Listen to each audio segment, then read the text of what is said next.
No one shares water, even when seriously injured. No one gives even a sip of water.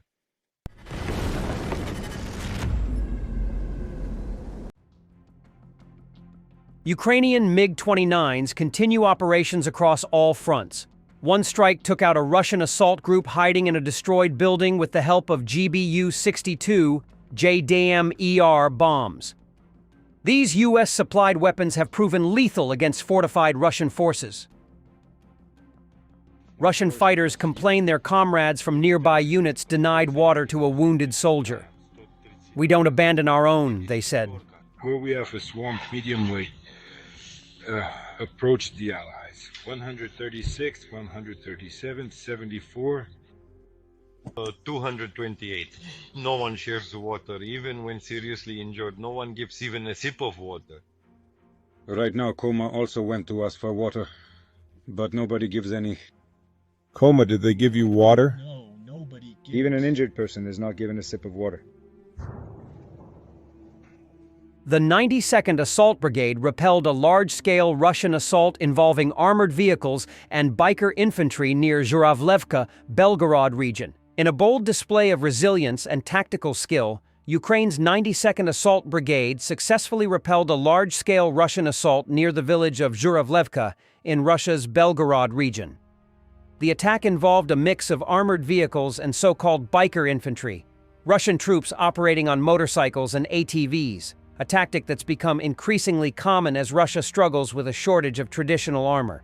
The assault was part of Russia's ongoing effort to maintain control and push back against growing cross-border pressure from Ukrainian aligned forces.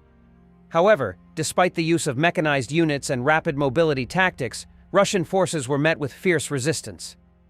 The 92nd Brigade, known for its battle-hardened experience and adaptability, inflicted heavy losses on the attackers and forced a retreat. This engagement highlights two key dynamics of the current battlefield. First, Ukraine's ability to strike and defend beyond its borders is growing. Second, Russia's reliance on motorcycles and light vehicles in serious assaults underscores a deepening equipment crisis. These ad hoc tactics might offer speed, but they come at a steep cost in survivability, especially when facing well-coordinated Ukrainian units equipped with advanced Western-supplied weaponry. The failed assault near Zhuravlevka is another reminder that despite its numerical advantages, Russia continues to face serious challenges on both tactical and logistical fronts. And as Ukrainian forces grow bolder and more innovative, the war increasingly reaches into places Moscow once considered untouchable. The Ministry of Defense of Ukraine has unveiled the AI technology Avengers, which detects enemy targets in just 2.2 seconds. This AI is already integrated into the Veja streaming module of the Delta combat system and can automatically identify up to 70% of enemy equipment in video feeds. Ukrainian fighters from the K2 Battalion of the 54th Brigade continue to relentlessly target and destroy Russian supply sheds in Donetsk. These strikes disrupt logistics and cripple Russian forces' ability to resupply frontline units. The foggy landscapes of the region are increasingly marked by smoke and dust rising from the ruins of Russia's military equipment, turning once secure positions into chaotic wreckage. This ongoing campaign highlights Ukraine's commitment to weakening enemy infrastructure and maintaining pressure deep inside occupied territories. By targeting supply depots and ammunition caches, Ukrainian forces force Russian units to operate with dwindling resources, slowing their advances and reducing their combat effectiveness. These tactical strikes demonstrate the critical importance of logistics warfare in the broader conflict. Macron says Trump plans to contact Russia in the coming hours or days to discuss next steps in the war on Ukraine. While Europe coordinates with Kyiv in real time, Trump wants to find out what happened. Still no pressure on Putin. Trump says nothing happens on Ukraine until he meets Putin. While Europe pushes for sanctions after failed talks, Trump stalls, leaving allies guessing again. No pressure on the Kremlin. Attention Europe! Russian propagandist Solovyev calls for a strike on Europe in retaliation for the 17th package of anti-Russian sanctions. So let's hit the places where decisions are made in Europe today and say it has nothing to do with the meeting in Istanbul, shall we? This is just retaliation for the 17th package of sanctions. The Elysee Palace, it's long outdated. There's absolutely nothing to do there. We can bomb the Reich Chancellery out of habit. Just out of habit. The 17th package of anti-Russian sanctions, they claim. Now they say it has no relation to tomorrow's meeting in Istanbul, exactly. So let's strike decision-making centers in Europe today and say, it has nothing to do with the meeting in Istanbul. This is just revenge for 17 sanctions. Well, just wipe it off the face of the earth. The Elysee Palace is long outdated. There's absolutely nothing to do there. Morally. Morally outdated. Well, Berlin say, well, we need to call Dr. Sosnowski to make sure he leaves from there, and we can, out of habit, blow up the Reich Chancellery, the Reichstag, just out of habit. What are you all talking about? Orban claims Ukraine is running a coordinated, funded smear campaign against Hungary and demands NATO respond. He calls it unprecedented that a country seeking to join NATO would target a member state. Says Kiev has gone too far and blames Ukrainian intelligence. Ukraine has recovered the bodies of 909 soldiers who died during hostilities on 8 active frontline areas, according to the Coordination Headquarters for the Treatment of Prisoners of War. The report shared on Telegram on Friday, May 16th, reads that the fallen include servicemen who lost their lives defending Ukraine in some of the most intense combat zones: Kurakhov, Pokrovsk, Bakhmut, Vuhledar, Luhansk, Zaporizhzhia, Sumy, and Kharkiv. It also includes bodies previously held in morgues on Russian territory.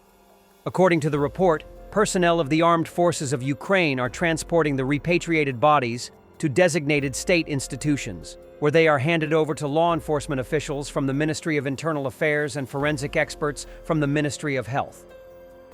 Law enforcement investigators, together with expert institutions of the Ministry of Internal Affairs, will establish the identities of the deceased as soon as possible, the statement said. Ukraine regularly carries out exchanges of fallen soldiers with Russia.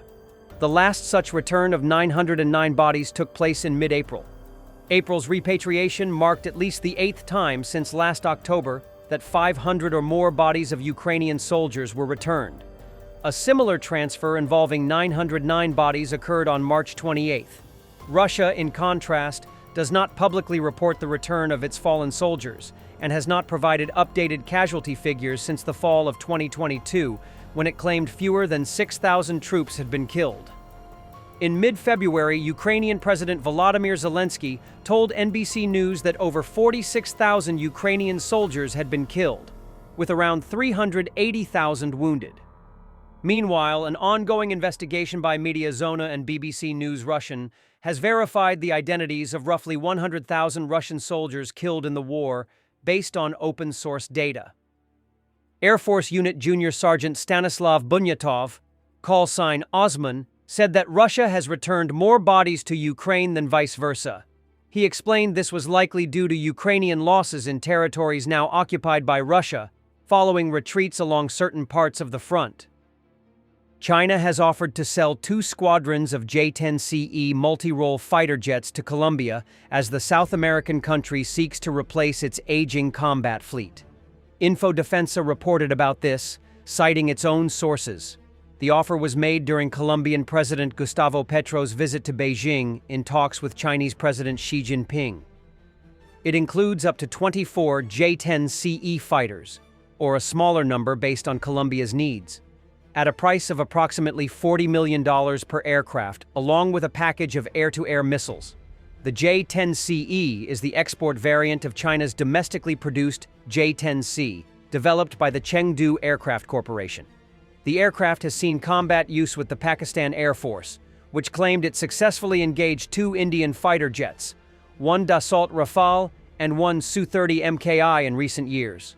According to the report, rapid delivery timelines and flexible payment options were key elements of the Chinese proposal, with Chengdu's production capacity cited as a competitive advantage. Speed is seen as a critical factor for Colombia, whose fleet of 22 Israeli-made K-Fear jets is largely grounded following the type's official retirement in 2023. Following the Chinese offer, President Petro reportedly discussed the proposal with the commander of the Colombian Air Force to evaluate the fighter's performance and the feasibility of procurement. China is also seeking to position its jets as a lower-risk option in terms of long-term support. Beijing has reportedly guaranteed the absence of future export restrictions on spare parts or operational deployment, issues that sometimes affect Western military sales. Petro recently announced that Colombia had signed a letter of intent with Sweden to acquire JAS-39 Gripen fighters from Saab, another contender in the country's procurement process. Accepting the Chinese bid would mark a notable geopolitical shift for Colombia, traditionally a close military partner of the United States.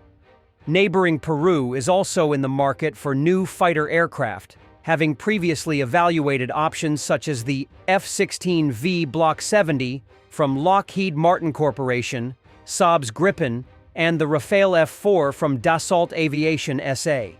South Korea's KAI KF-21 Boramae is also reportedly under consideration. Thanks for watching, and don't forget to subscribe. Also, if you want to support Warthog Defense, please become our member and get early access to new videos, exclusive members-only videos, and become administrator in comment section. The membership link is in the description. Rescues every day. We had a guy last week at 6 rescues in 6 days.